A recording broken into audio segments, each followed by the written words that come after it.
Bikes for Life tu pro okruháře je. Bikes for Life závody provozuje. Bikes for Life okruhové ježdění.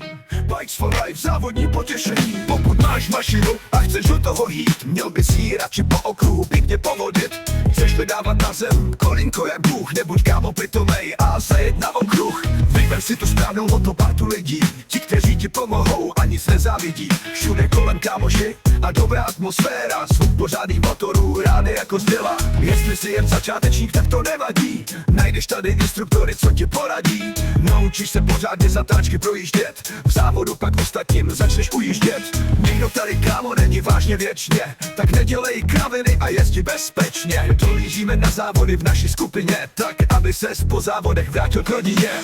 Bikes for Life tu pro okruháře je. Bikes for Life závody provozuje. Bikes for Life okruhové ježdění.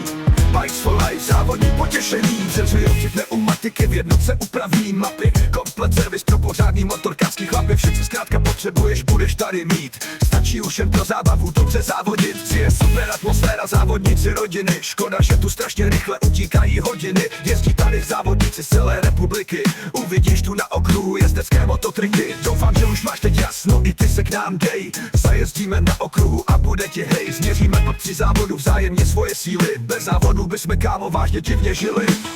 Bikes for Life tu pro okruháře je. Bikes for Life závody provozuje. Bikes for Life okruhové ježdění. Bikes for Life závodní potěšení.